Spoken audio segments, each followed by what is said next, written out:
zero, one, more than one, or who cares? All theology begins with that simple four option response to a basic question. Is there a God? So we're beginning our academic year with this wonderful book by Father Thomas Joseph White, The Light of Christ. And in it, this Dominican priest is going to try to encapsulate almost all of Catholic theology into 200 pages. And as you can see, I've marked mine up pretty much from beginning to end because that's a very big task. Admittedly, the Catechism of the Catholic Church does it in over 2,000 paragraphs, and Father Mike Schmitz tries to do it all in a year. But Father Thomas White is a Dominican following Thomas Aquinas, who attempted to do it in several volumes of his famous Summa. Now, the question of God's existence is really at the beginning of all theological study. And when you look at a book like this, or the Summa, or the Catechism, it can feel like a lot to get your mind around. And in 2 years, we're going to try to guide you through that Catholic tradition so that at least you're going to be able to be confident and conversant in some of the big, deep theological issues that have racked the church for over 2,000 years. But I want to go back to that numerical question I gave you at the beginning. 0, 1, more than one, or who cares? Those are the four fundamental theological worldviews regarding the existence of God. And every human being that has ever lived and has pondered the question has fallen into one of those four camps. 0, meaning there is no God. 1, meaning there is one God. More than one God we call polytheism. And finally, who cares is what we nowadays call secularism. This idea that God might be out there somewhere, but he's really not relevant to my life. Now, we'll be doing historical theology later, actually toward the end of your time in the lay formation program, but a brief overview would suffice here. For most of human history, most human beings at any given time on planet Earth fell into the third option, that there is more than one God or goddess, and we just have to kind of pick and choose between them in terms of what our personal pantheon is going to look like. I take this God and that goddess and this God from over here, I hedge my bets as best as possible, and I hope that I'm right. Or the minority view for a very long time until recently in history was there was one God. And as we read in the Old Testament, that minority view got our fathers and mothers in faith into a lot of trouble with their ancient neighbors, who were all of the more polytheistic perspective. To believe in one God until recently was a pretty silly notion. I mean, why? You could have so many different ones to choose from. And after all, nature seems rather chaotic. Wouldn't it make more sense to believe that there's a god of winter and a god of summer and a goddess of this and a goddess of that? Jews, and then Christians, and then Muslims, and to some extent Buddhists have challenged that view and said, no, there is actually one omnipotent God who's infinite, eternal, and in himself unchanged and unchanging. More recently, two other worldviews, however, have started to gain a strong foothold. And it is those two worldviews that in the first 10 or so pages of this book, The Light of Christ, that Father Thomas White is going to really be dialoguing with a lot, though you might not realize it. In fact, something that Father Thomas does throughout this entire book that I hope to be able to kind of clue you in on is arguing with unseen theological foes.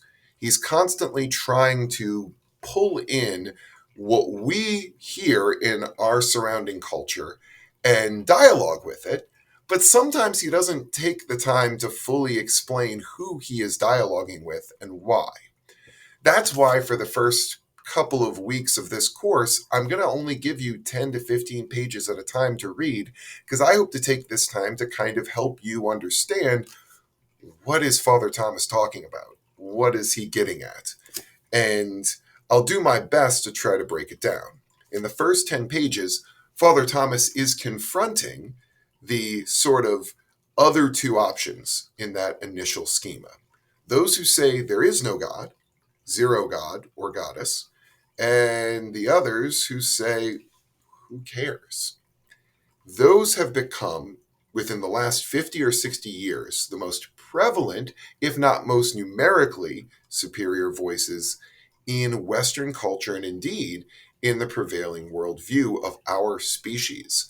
That the question of God's existence, or the existence of the gods and goddesses, is ridiculous.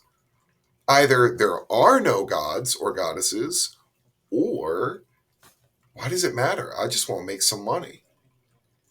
And that worldview is what Thomas, in this book, is trying to confront. He's trying to confront the ambient culture all around us that implicitly, in terms of secularism, or explicitly in terms of atheism, tells us to ignore all theological questions, all spiritual and religious matters whatsoever. I don't know, go out and stream something or buy something on Amazon.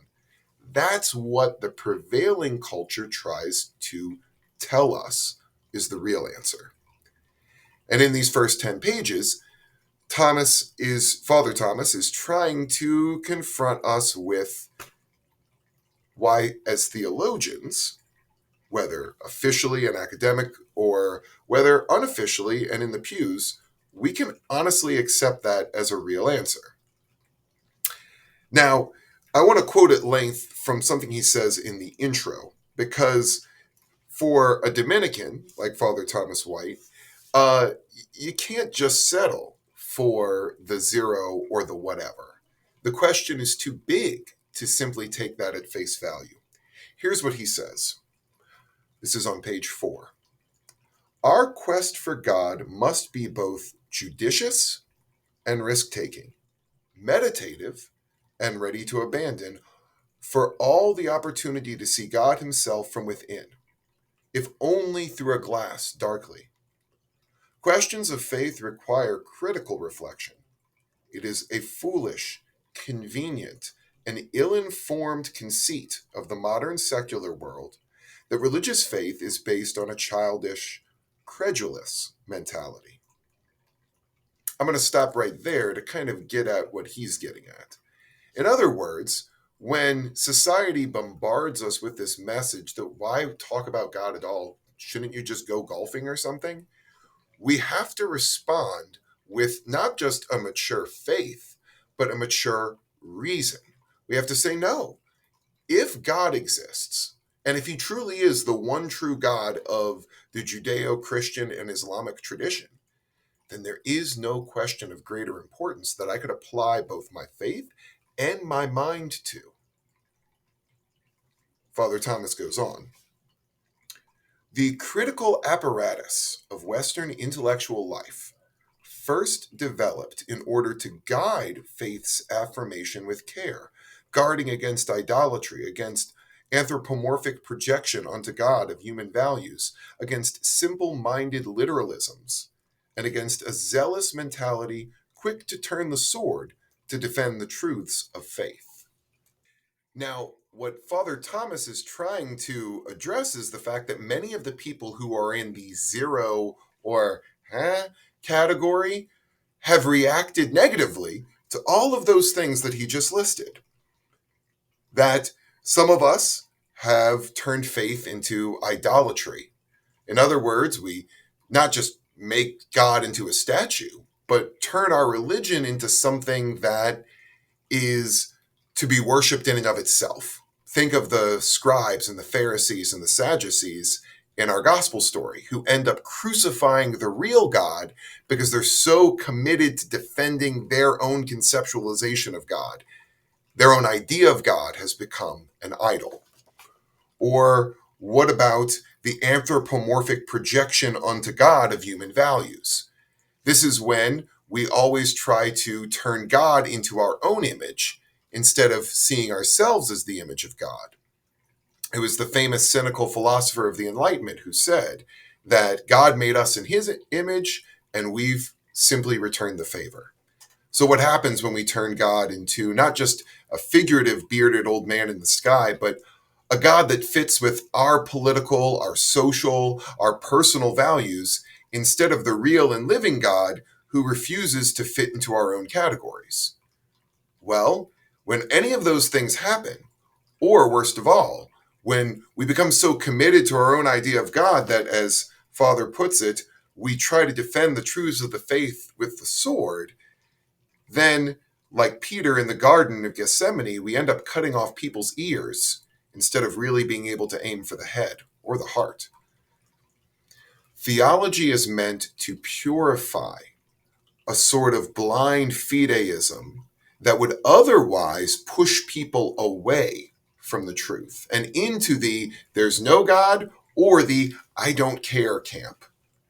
Theology, when properly done, is patient, is rigorous, is willing to hold out for the right answer, the best answer, the most loving answer, because that's ultimately what is going to satisfy both our intellectual desire and the infinite love, the desire for infinite love that our hearts were made for. So in this opening section that you read through, I want you to just take your highlighter or your pencil and underline the key phrases that either clicked with you right away and you understood, or that you sit there and look at, and after reading them through 10 times, you still have no idea exactly what Father Thomas White is trying to tell you. I want to close, though, with the phrase that comes at the end of the reading assignment on the middle of page 10. He says this: "We nevertheless feel a tension between our normal ways of thinking and the claims of revelation, even when it is authentic. This is because revelation clashes with human convention. Christian revelation is not opposed to reason, it surpasses reason, but it contradicts conventional ideologies." The conventional world, the society around us, our secular culture, whatever you want to call it, has all these different caricatures of God, whether it's the bearded old white man, whether it's Morgan Freeman in the Bruce Almighty series, or whether it's even a popular television show like Good Omens. All of these are ultimately caricatures of God. They're not the real deal. They're not even close. They make monopoly money look like real money by comparison. What we are trying to do is take our reason, apply it to the faith, while always acknowledging that even at the end of the day, the faith still goes further. St. John of the Cross, the great mystic and doctor of the church, said this, that the word of God is like a gold mine of infinite depth, and that each time we dig in that mine, there are new passageways and new sections that we have yet to discover, but all full of riches. When we think of theology that way, a book, even an intimidating book like this one, makes a little bit more sense. We should be willing to give our best to God, and that means our hearts, that means our lives, and that means our minds, always knowing that in the end, it will never be enough to know God completely, but it might just be enough to save our souls.